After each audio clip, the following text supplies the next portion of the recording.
আরো একটি গুরুত্বপূর্ণ খবরের দিকে নজর রাখতেই হচ্ছে। সাত সকালে শহরে ইডি অভিযান। ভিন রাজ্যের আর্থিক প্রতারণা মামলায় মহিষবাথানে অভিযান কেন্দ্রীয় এজেন্সির। মহিষবাথানে হোটেল ব্যবসায়িক বাড়ি, রাজারহাটে অপর ডিরেক্টরের বাড়িতেও তল্লাশি বলে অভিযোগ, এমনটাই এই সূত্রের খবর। জানা গিয়েছে দার্জিলিং, পুরী, ভুবনেশ্বরে একাধিক হোটেল রয়েছে এই ব্যবসায়ী। দেখুন, এই সবকিছুর মধ্যেও ভোটবঙ্গে যা যা ইস্যু নিয়ে আমরা আলোচনা করেছি, কিছুতেই যেন শিরোনাম থেকে সরানো যাচ্ছে না সন্দেশখালীকে। জমি দখল করে কত কোটি টাকার সম্পত্তি বানিয়েছিল সন্দেশখালীর শেখ শাহজাহান, আদালতে চার্জশিট দিয়ে জানালো এনফোর্সমেন্ট ডিরেক্টরেট।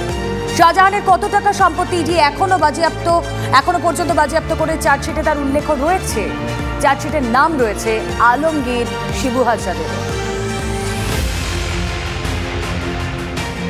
সন্দেশখালীর শেখ শাহজাহানের বিরুদ্ধে প্রথম চার্জশিট জমা দিল ইডি। জমি দখল সংক্রান্ত মামলায় এই চার্জশিট পেশ করল কেন্দ্রীয় তদন্তকারী সংস্থা। শাহজাহানকে গ্রেফতারের 56 দিনের মাথায় ইডি এই চার্জশিট জমা দিল এবং 113 পাতার এই চার্জশিটে মূল চক্রী হিসাবে দেখানো হয়েছে শাহজাহান শেখকে। এই চার্জশিটে শাহজাহান ছাড়াও তার ভাই শেখ আলমগীর, দিদার বক্স মোল্লা এবং আরও একজনের নাম রয়েছে, শিবু হাজার নাম রয়েছে, যারা শাহজাহানের সঙ্গেই তার টিম হয়ে কাজ করত। শাহজাহানের নির্দেশেই এরা বিভিন্ন জায়গা থেকে বিভিন্ন মানুষকে ঠকিয়ে, গ্রামবাসীদেরকে ঠকিয়ে জমি দখল করত এবং সেই দখল করে সেখানে মাছের ব্যবসা বা ভেড়ির ব্যবসা শুরু করেছিল। চার্জশিটে সাক্ষী হিসেবে সরকারি আধিকারিকদেরও বয়ান নেওয়া হয়েছে। কেন্দ্রীয় তদন্তকারী সংস্থার সূত্রে খবর, প্রায় 180 বিঘা জমি শাহজাহান দখল করেছিল এবং সেখান থেকে 261 কোটির সম্পত্তি বানিয়েছিল বলে এখনো পর্যন্ত জানা গেছে। এর মধ্যে 2 দফায় স্থাবর অস্থাবর মিলিয়ে 27 কোটি টাকা বাজেয়াপ্ত করতে সক্ষম হয়েছে ইডি। 15 দিনের মাথায় চার্জশিট জমা হলো এবং চার্জশিটেতে 261 কোটি টাকার উপরে টোটাল প্রসিডস অফ ক্রাইম এখন অব্দি আইডেন্টিফাই করা হয়েছে।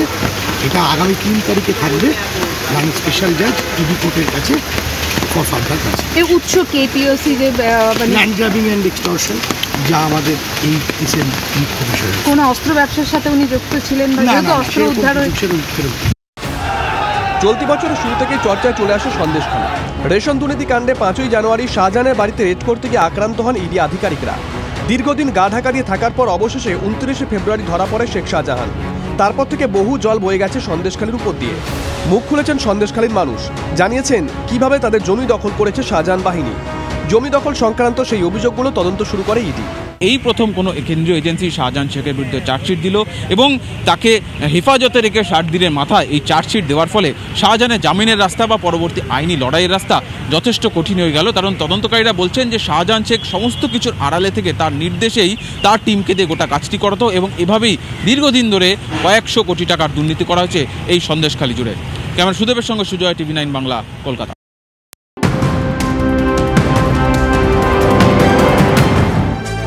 আর এদিকে উত্তর পূর্বে 3 রাজ্যে রেড অ্যালার্ট, 3 রাজ্যে প্রবল বৃষ্টির সতর্কতা। প্রবল বৃষ্টির সতর্কতা অসম, মেঘালয়, অরুণাচল প্রদেশে।